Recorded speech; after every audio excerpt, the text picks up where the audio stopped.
ये कहानी सन 1897 की एक सच्ची कहानी है, जब भारत के 21 वीर सिख योद्धाओं ने अफगानिस्तान के 10,000 सैनिकों को हराकर उन्हें भारत में आने से रोका था और साथ ही अंग्रेजों को बता दिया था कि भारत में गुलाम नहीं बल्कि योद्धा पैदा होते हैं।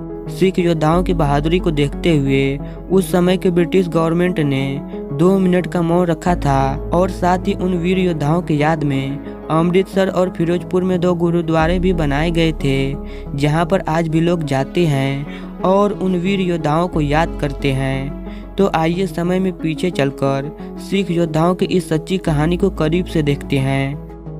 कहानी शुरू होती है सन 1897 से, जब भारत और अफगानिस्तान बॉर्डर पर बने भारत के 3 किलो को अफगानिस्तान हथियाना चाहता था, जिसकी वजह से इस समय के ब्रिटिश गवर्नमेंट ने समाना के पहाड़ों में बने इन तीनों किलों पर 36 सिख रेजिमेंट को तैनात किया, क्योंकि अंग्रेज भी जानते थे कि सिख सर तो कटा सकते हैं लेकिन सर झुका नहीं सकते। इसलिए जब तक सिख रेजिमेंट के योद्धा इन किलों पर तैनात हैं, इन्हें कोई नहीं जीत सकता। हवलदार ईश्वर सिंह की ड्यूटी गुलिस्तान के किले पर लगाई गई है, इसलिए वो अपने साथियों और एक अंग्रेज अफसर के साथ किले के पास प्यारे सी घाटी में बैठकर प्राकृतिक दृश्य का आनंद ले रहा है कि तभी उसे किसी के चीखने की आवाज़ सुनाई देती है। और जब ईश्वर सिंह उधर देखता है तो उसे पता चलता है कि अफगानिस्तान के कुछ आदमी एक जगह इकट्ठा होकर एक लड़की को मार रहे हैं, क्योंकि लड़की बार बार अपने पति के घर से भाग जाती है, जो इस्लाम में एक गुनाह है।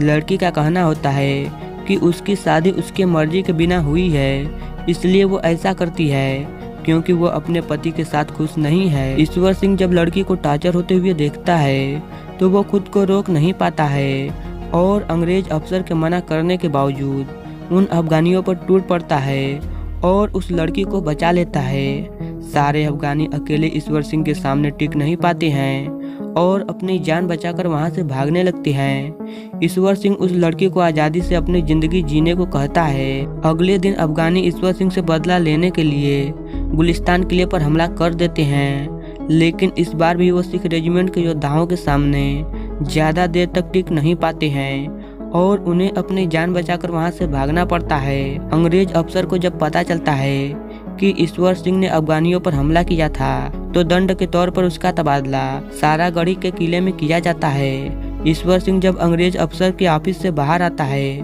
तो उसे एक अंग्रेज अफसर काम करते हुए दिखाई देता है, लेकिन ईश्वर सिंह उस अफसर को सलामी नहीं देता है, जिससे वो अफसर गुस्सा हो जाता है और ईश्वर सिंह को सजा के तौर पर लगातार 3 बार सैल्यूट करने के लिए कहता है। अंग्रेज अफसर ईश्वर सिंह से ये भी बोलता है कि इंडिया में सिर्फ गुलाम पैदा होते हैं, ना कि सैनिक। अंग्रेज अफसर की इस बात से ईश्वर सिंह का खून खौल उठता है, लेकिन वो अंग्रेज अफसर को कुछ नहीं बोलता है और ये प्रण लेता है कि समय आने पर वो अंग्रेज अफसर को दिखा देगा कि भारत में गुलाम नहीं बल्कि दुनिया को गुलाम करने वाले योद्धा पैदा होते हैं। इसके बाद ईश्वर सिंह सारागढ़ी के किले की तरफ निकल पड़ता है। रास्ते में ईश्वर सिंह से वो लड़की मिलती है जिसे उसने अफगानों से बचाया था। अब वो खुशी से जिंदगी जी रही होती है। ईश्वर सिंह उससे मिलकर बहुत खुश होता है और आगे की सफर पर निकल पड़ता है। सारागढ़ी पहुंचने पर ईश्वर सिंह देखता है कि वहां के सिख रेजिमेंट के सैनिक मुर्गा लड़ा रहे थे और उनके अंदर जरा से भी डिसिप्लिन नहीं थी। ईश्वर सिंह यह देखकर बहुत गुस्सा होता है और सजा के तौर पर सैनिकों को खाना बंद कर देता है। अब ईश्वर सिंह सारागढ़ी में तैनात सिख रेजिमेंट के सारे सैनिकों को डिसिप्लिन सिखाने का फैसला करता है। किले में काम करने के दौरान ईश्वर सिंह अपनी पत्नी को भी याद करता है, क्योंकि वो उससे बहुत प्यार करता है। इसके बाद हम अफगानिस्तान का सीन देखते हैं, जहाँ के सारे कबीले के सरदार मिलकर फैसला करते हैं कि वो भारत अफगानिस्तान के बॉर्डर पर मौजूद भारत के तीनों किलों पर हमला करके उन्हें जीत लेंगे। इस युद्ध में अफगान के 10,000 लोग तलवार और बंदूकों के साथ शामिल होंगे। अफगान सरदारों का प्लान होता है कि वो सबसे पहले सारागढ़ी के किले पर हमला करेंगे और उसे जीतने के बाद गुलिस्तान और लाखहट किले पर हमला करके उन्हें भी जीत लेंगे। लेकिन उनको ये पता नहीं था कि इन तीनों किलों की रखवाली सिख रेजिमेंट के बहादुर योद्धा कर रहे हैं, जिनसे जितना कोई आसान बात नहीं है। अब ईश्वर सिंह को जब पता चलता है कि उनका एक खबरी जो अफगानिस्तान में रहकर उनको खबर दिया करता था वो अचानक से कहीं गायब हो गया है, तो ईश्वर सिंह खुद गांव में जाकर खबरी का पता लगाने का डिसाइड करता है। गांव में पहुंचने पर ईश्वर सिंह को पता चलता है कि गांव के सभी नौजवान किसी युद्ध पर चले गए हैं और अब गांव में बचे बूढ़े और बच्चे अपने घरों की मरम्मत कर रहे हैं, क्योंकि सर्दी आने से पहले उन्हें किसी भी तरह से अपने घरों को ठीक कर लेना है। ईश्वर सिंह जब ये देखता है तो वो गांव वालों की मदद करने का फैसला करता है, इसलिए वो अगले दिन अपने सभी सैनिकों के साथ गांव में आता है और घरों के मरम्मत में गांव वालों की मदद करता है। गांव वाले ईश्वर सिंह से बहुत खुश होते हैं और उन्हें दुआएं देते हैं। अगले दिन 10,000 अफगान ढोल बजाकर जंग का ऐलान करते हैं और सारागढ़ी के किले पर हमला कर देते हैं, जिसके बाद सारागढ़ी के किले पर तैनात सिख रेजिमेंट और अफगानियों के बीच में खतरनाक फाइट होने लगती है। ईश्वर सिंह अपने सैनिकों को बताता है कि अंग्रेज अफसर ने हमें किला छोड़कर भागने के लिए कहा है, लेकिन हम भागेंगे नहीं बल्कि अफगानों की आंखों में आंखें डालकर उनसे लड़ेंगे और अंग्रेजों को दिखा देंगे कि इंडिया में गुलाम नहीं बल्कि योद्धा पैदा होते हैं। अब गुरमुख नाम का एक सिपाही जब ईश्वर सिंह से पूछता है कि अंग्रेज अफसर ने तो हमें लड़ने के लिए कहा था, जिस पर ईश्वर सिंह गुरमुख सिंह को समझाता है कि अगर मैं सैनिकों को अंग्रेज अफसर का आर्डर बताता तो वो अंग्रेजों के हुक्म से एक गुलाम सैनिक की तरह लड़ते, लेकिन अब वो एक सच्चे योद्धा की तरह लड़ेंगे। अफगान सारागढ़ी किले पर कब्जा करने के लिए आगे बढ़ते हैं और सिख योद्धा किले से अफगानों पर गोली चलाते हैं और एक एक करके अफगान मरने लगते हैं, लेकिन अफगानों की संख्या काफी ज्यादा थी, इसलिए वो लगातार आगे बढ़ते रहते हैं। सिर्फ 19 साल का गुरमुख सिंह युद्ध में लोगों को मरता देखकर पूरी तरह से डर जाता है, क्योंकि इससे पहले उसने कभी भी लोगों को कटते मरते नहीं देखा था। अब अचानक से एक अफगान किले पर एक ग्रेनेड फेंकता है, जिससे एक जोरदार ब्लास्ट होता है और एक सिख योद्धा किले से नीचे गिर जाता है। ईश्वर सिंह अपने एक साथी के साथ जल्दी से किले से बाहर जाता है और अपने साथी को बचाकर किले के अंदर लाता है, जहां पर वो सिख योद्धा वीर गति को प्राप्त हो जाता है। अब अचानक से अफगानी युद्ध रोक देते हैं, क्योंकि वो सिख योद्धाओं से बात करना चाहते हैं। ईश्वर सिंह अपने कुछ साथियों के साथ अफगानों के पास जाता है, जहां पर अफगान उससे कहते हैं कि तुम लोग संख्या में बहुत कम हो और जल्द ही मारे जाओगे, इसलिए हम तुम्हें मौका देते हैं कि अपनी जान बचाकर यहाँ से भाग जाओ। अफगान सरदारों की बात सुनकर ईश्वर सिंह उससे कहता है कि हम अपना सिर तो कटा सकते हैं, लेकिन सिर झुका नहीं सकते और आखिरी सांस तक लड़ते रहेंगे।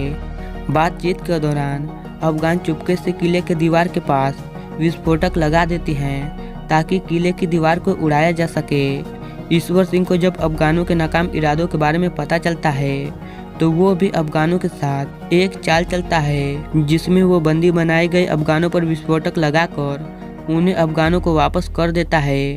और जैसे ही अफगान अपने लोग में जाते हैं, उन पर लगे विस्फोट फट जाते हैं, जिसमें कई अफगान मारे जाते हैं। अब अफगानी गुस्से में किले की तरफ बढ़ने लगते हैं और सिख योद्धाओं के गोली का शिकार होती हैं, लेकिन जनसंख्या में ज़्यादा होने की वजह से उनको इससे कोई फर्क नहीं पड़ता और कुछ अफगानी किले के दरवाजे के पास आकर उसे तोड़ने की कोशिश करने लगते हैं। सिख योद्धा जब ये देखते हैं तो किले के दरवाजे के पास आकर उन अफगानों को किले के अंदर आने से रोकते हैं और उन पर टूट पड़ते हैं। इस दौरान किले के दरवाजे के पास मौजूद सारे अफगानी मारे जाते हैं और कुछ सिख योद्धा भी वीरगति को प्राप्त हो जाते हैं। अब इससे पहले कि बाकी के अफगानी किले का दरवाजा खुला देखकर किले के अंदर आते, सिख सैनिक दरवाजा बंद कर लेते हैं। अब दोपहर के 2 बज चुके हैं और सिख सैनिकों को किसी भी तरह आज रात तक अफगानों को इसी किले पर रोके रहना है, ताकि बाकी के 2 किलों को मदद मिल जाए और अफगानी उन किलों को न जीत पाएं। अब अफगानी किले के पास अपने मरे हुए लोगों के लाशों का ढेर लगाकर उन पर चढ़कर किले के ऊपर चढ़ने की कोशिश करने लगते हैं। ईश्वर सिंह अपने साथियों के साथ मिलकर किले के ऊपर चढ़ रहे अफगानियों पर टूट पड़ता है और उन्हें मारकर नीचे फेंकने लगता है। यहाँ पर अफगानियों और सिख योद्धाओं के बीच में एक खतरनाक फाइट होती है, जिसमें मुट्ठी भर सैनिक हजारों अफगानियों से लड़ रहे होती हैं और उन्हें मौत के घाट उतारते हैं। इस दौरान कुछ अफगानी किले की दीवार तोड़ने में कामयाब हो जाते हैं और अब किले में ईश्वर सिंह के साथ 2 सिख योद्धा और एक खाना बनाने वाला ही बचा है। अब अफगानी भी किले के अंदर आ जाते हैं, जिसके बाद ईश्वर सिंह अपने 2 साथियों और एक खाना बनाने वाले के साथ अफगानियों पर टूट पड़ता है और देखते ही देखते किसी घायल शेर की तरह कई अफगानियों को मार गिराता है। अफगान सरदार ईश्वर सिंह को ऐसा लड़ता देखकर पूरी तरह से हैरान थे और उनकी हिम्मत नहीं हो रही थी कि आगे बढ़कर ईश्वर सिंह से लड़ सकें। वहीं दूसरी तरफ ईश्वर सिंह के साथी कई अफगानों को मारने के बाद एक एक करके वीरगति को प्राप्त हो जाते हैं।